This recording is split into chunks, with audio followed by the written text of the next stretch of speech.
अनुराग हंसते हुए डरावनी आवाज में कहता है, साया काला साया, तेरी मौत का साया। जैसे ही वर्चस्विनी अनुराग के मुंह से ये बात सुनती है, उसकी रूह कांप जाती है। उसके पैर डर के मारे थर-थर कांपने लग जाते हैं। अनुराग के मृत शरीर में वापस से जान आ गई थी। वो काला साया अनुराग के शरीर में प्रवेश कर चुका था। अनुराग की वैसी ही आवाज सुनाई दे रही थी जैसे काले साये की आवाज सुनाई देती थी।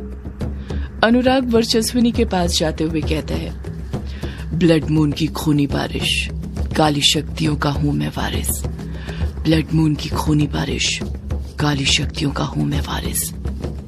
अनुराग यही सब बड़बड़ाते हुए वर्चस्विनी के पास जाता है और उसके पसीने से भीगे बदन को ऊपर से लेकर नीचे तक देखने लग जाता है। अनुराग वर्चस्विनी के बदन को वैसी ही नजरों से देख रहा था जैसे काला साया देखा करता था जब उसने अनुराग के शरीर में प्रवेश नहीं किया था। अनुराग की आंखें पीले रंग में चमक रही थी, साथ में उसके हाथ के 5 निशान भी। वर्चस्विनी डरते हुए कहती है, छोड़ दो, मुझे जाने दो, मुझे मेरी बेटी तारा के पास जाना है, जाने दो मुझे। अनुराग भारी आवाज में कहता है, तुझे तेरी बेटी के पास जाना है? तारा के पास? वर्चस्विनी हड़बड़ाहट के साथ कहती है, हाँ, मुझे मेरी तारा के पास जाना है, मेरी बेटी तारा के पास। अनुराग खुद से बड़बड़ाते हुए कहता है, तारा, दुनिया का आखिरी सितारा, तारा, आखिरी सितारा।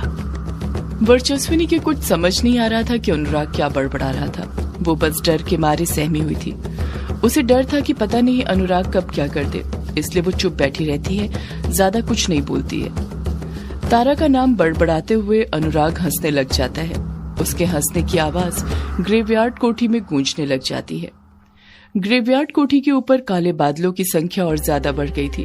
वो ग्रेवयार्ड कोठी के ऊपर ही मंडराए जा रहे थे। इस तरफ हवेली के अंदर युग और उसके दोस्त हॉल में थे। यामिनी वहां पर नहीं थी। चैटर्जी ने उन्हें सब कुछ बता दिया था कि उसके और वर्चस्विनी के साथ रास्ते में क्या हुआ था। सारी बात सुनने के बाद कछुआ चैटर्जी पर ही इल्जाम लगा रहा था। उसे काले साये के साथ मिला हुआ समझ रहा था, पर युग के और अभिमन्यु के समझाने पर वो उनकी बात मान गया था और वर्चस्विनी को बचाने के बारे में सोचने लग गया था। बात वहीं से शुरू हो रही है जहां पर कछुए ने खत्म करी थी। कछुआ वर्चस्विनी की फिक्र करते हुए घबराते हुए कहता है, हमें कुछ करना होगा, मेरी वर्चू को बचाना होगा। मैं उसे उस काले साये के पास नहीं छोड़ सकता, मैं उसे बचाने जाऊंगा। युग चिढ़ते हुए कछुए को समझाते हुए कहता है, तू पागल हो गया है क्या कछुए? ये तू क्या बोल रहा है? ग्रेवयार्ड कोठी जाने की बात कर रहा है, वो भी ब्लड मून की रात। तू जानता है ना वहां पर वो काला साया है और वो तो हमारी ताक में बैठा है कि कब हम वहां पर आए और कब वो हमें मारे। कछुआ पलटकर जवाब देता है, तो क्या करूं मैं? तुम सबकी तरह यूं ही हाथ पर हाथ रखकर बैठा रहूं? उस काले साये का वर्चू को कुछ करने का इंतजार करते रहूं? तुम्हें भले ही वर्चू की कोई फिक्र ना हो, पर मुझे है और मैं अपनी वर्चू को बचाने जा रहा हूं।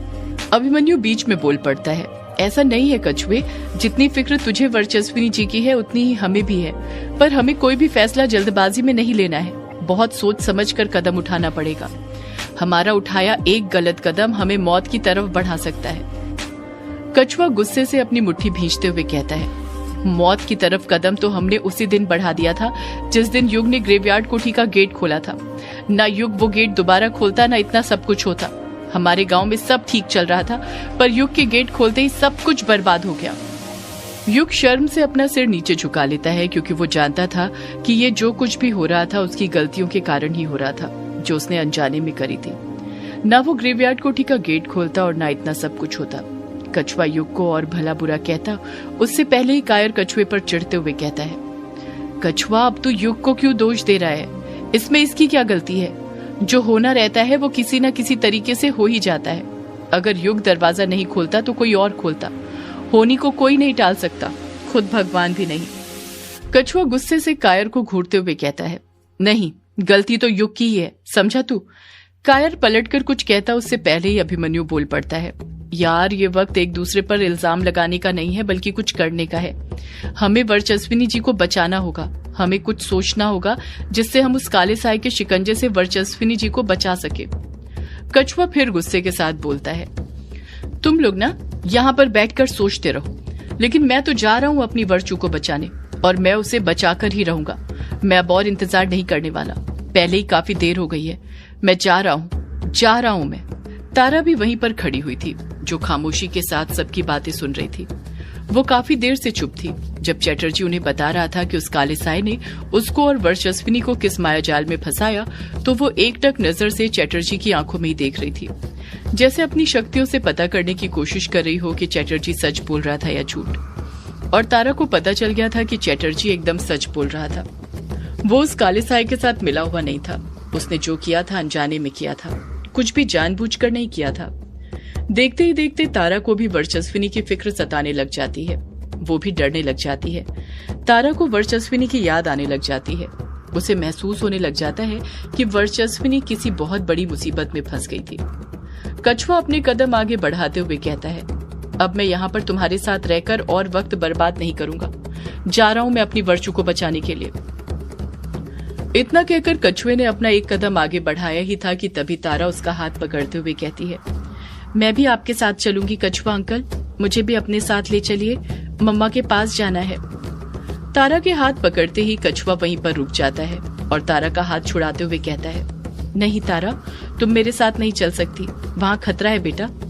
तारा पलट कर कहती है, खतरा है तो आप वहाँ पर क्यों जा रहे हैं कछुआ अंकल, मैं भी आपके साथ चलूंगी, मैं आपको अकेले नहीं जाने दूंगी, मुझे भी मेरी मम्मा के पास जाना है, वो मुसीबत में है, मैं महसूस कर सकती हूँ। कछुआ ना में अपना सिर हिलाते हुए कहता है, नहीं तारा, तुम अभी इतनी बड़ी नहीं हुई हो कि मेरे साथ वहां पर चल सको, तुम अभी बहुत छोटी हो, तुम यहीं पर रहो, मैं आपकी मम्मा को लेकर आता हूँ, वादा रहा मेरा तुमसे, मैं उन्हें ले आऊंगा। तारा कछुए की आंखों में देखते हुए कहती है, मैं छोटी हुई तो क्या हुआ कछुआ अंकल, आप शायद भूल रहे हैं मैं महाशक्ति हूँ, मैं ही उस काले साए का अंत कर सकती हूँ। जब तारा ये बात कछुए की आंखों में देखते हुए कहती है, तब कछुए को न जाने क्या हो जाता है। उसे तारा की आंखों में उम्मीद की एक किरण दिखाई देने लग जाती है और वो ना चाहते हुए भी तारा को मना नहीं कर पाता है और हाँ में अपना सिर हिला देता है। कछुआ वापस से तारा का हाथ थामने लग जाता है। युग कछुए को देखकर समझ गया था कि वो क्या करने जा रहा था। कछुआ ने अभी तारा का हाथ वापस से थामा ही था कि युग हड़बड़ाहट के साथ बोल पड़ता है, रुक जा कछुआ, ये तू क्या करने जा रहा है, तू तारा को लेकर ग्रेवयार्ड कोठी जाने का सोच भी कैसे सकता है। कछुआ वहाँ पर मौजूद सब लोगों को देखते हुए कहता है, कैसे सोच सकता हूँ का क्या मतलब है, युग तारा में हिम्मत और बहादुरी है इसलिए वो मेरे साथ चल रही है, तुम लोगों की तरह डरपोक नहीं है जो यहीं पर रहकर कुछ होने का इंतजार करती रहे। युग गुस्से के साथ कछुए को घूरते हुए कहता है, डरपोक तो यहाँ पर कोई नहीं है कछुआ, बस हमें डर लगता है किसी को खोने से। तूने किसी को खोया नहीं है ना, इसलिए तुझे पता नहीं है कि किसी को खोने का डर क्या होता है। मैं नहीं चाहता कि हम में से कोई भी एक मेंबर कम हो, इसलिए खामोश बैठे हैं। हमारी खामोशी को तू डरपोकपन का नाम मत दे। कछुआ युग से नजरें फेरते हुए कहता है, देख युग, मुझे ना तेरे प्रवचन नहीं सुनने हैं, तुझे नहीं चलना मेरे साथ ग्रेवयार्ड कोठी तो मत चल, लेकिन मैं और तारा तो जा रहे हैं वर्चू को बचाने के लिए। युग फिर कछुए को अच्छे से समझाने की कोशिश करते हुए कहता है, रुक जा कछुआ, कुछ भी करने से पहले हमें एक बार यामिनी से बात कर लेनी चाहिए, उसके बाद ही कुछ करना चाहिए। जब युग यामिनी का नाम लेता है तो वहाँ पर मौजूद रजनी, अमोदिता और वंदना तीनों के मन में एक ही सवाल था कि आखिर ये यामिनी कौन है। उन तीनों ने पहली बार यामिनी का नाम सुना था युग के मुंह से। अमोदिता मन में सोचने लग जाती है, अब ये यामिनी कौन है जिसके बारे में युग जी बात कर रहे हैं, और युग जी उससे पूछने के लिए क्यों बोल रहे हैं। वो क्या कहीं की महारानी है जो उससे पूछना पड़ेगा कि क्या करना है क्या नहीं। अभिमन्यु को भी युग की बात ठीक लगने लग जाती है और वो युग का साथ देते हुए कछुए से कहता है, हाँ कछुआ, युग सही कह रहा है, हमें कुछ भी करने से पहले यामिनी से बात कर लेनी चाहिए, वही हमें बता सकती है कि हमें क्या करना चाहिए, ग्रेवयार्ड कोठी जाना चाहिए या नहीं। कछुआ गुस्से के साथ कहता है, यामिनी हमें क्या बताएगी अभिमन्यु, उसे तो खुद नहीं पता है कि उसकी माँ कहाँ पर कैद है, उस काले साए ने उसकी माँ को कहाँ पर कैद करके रखा है, वो तो खुद अपनी माँ को नहीं बचा पा रही है, तो मैं ये कैसे मान लूं कि वो मेरी वर्चू को बचा सकती है। युग हड़बड़ाहट के साथ कहता है, पर कछुआ युग को बीच में ही टोकते हुए कहता है, पर क्या युग, तू तो रह नहीं दे, तू भी तो अपने पिता की रूह को आजाद करवाने गया था ना वहाँ पर, क्या हुआ, क्या तू आजाद करवा पाया? नहीं। कछुआ अपनी बात पूरी कर ही रहा था कि उसी वक्त हवेली की लाइट चली जाती है, चारों तरफ अंधेरा छा जाता है। अमोदिता को अंधेरे से बहुत डर लगता था। अमोदिता झट से उसके बगल में जो खड़ा हुआ था उसे पकड़ते हुए कहती है, मम्मी अंधेरा। हवेली के अंदर इतना अंधेरा छा गया था कि कुछ दिखाई नहीं दे रहा था हॉल में मौजूद इंसान भी नहीं। युग अपने आसपास देखने की कोशिश करते हुए कहता है, ये लाइट को क्या हो गया अचानक से, ये कैसे चली गई? युग अपने आसपास देख ही रहा था कि तभी उसे एक अजीब सी बदबू आने लग जाती है। वैसी ही बदबू जैसी पंचम गांव के उस घर के अंदर आ रही थी। युग उस बदबू को सूंघते हुए कहता है, ये तो मरे हुए इंसान की बदबू है, वैसी बदबू जो मुझे ग्रेवयार्ड कोठी में अक्सर आया करती थी। इसका मतलब है कि वो यहाँ पर। इतना कहते ही युग की बोलती अपने आप बंद हो जाती है। वो घबराने लग जाता है।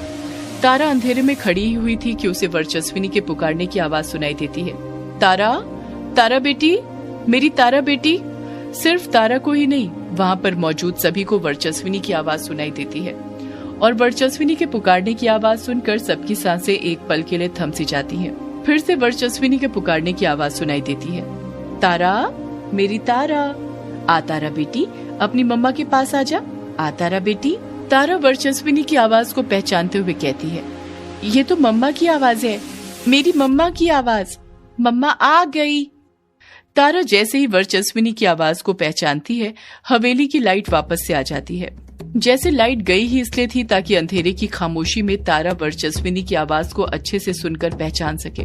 लाइट तो आ जाती है पर वो आते ही बंद चालू होने लग गई थी। उस बंद चालू होती हुई लाइट में अमोदिता देखती है कि उसने रजनी का नहीं बल्कि अंधेरे में गलती से चैटर्जी का हाथ पकड़ लिया था। वो तुरंत अपना हाथ छुड़ा लेती है।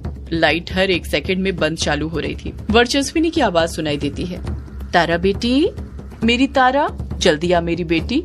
कछुआ वर्चस्विनी की आवाज को गौर से सुनते हुए कहता है, ये आवाज तो यहीं बाहर से आ रही है, इसका मतलब मेरी वर्चू। इतना कहकर कछुआ खुद चुप हो जाता है। तारा समझ जाती है कि कछुआ आगे क्या बोलने वाला था।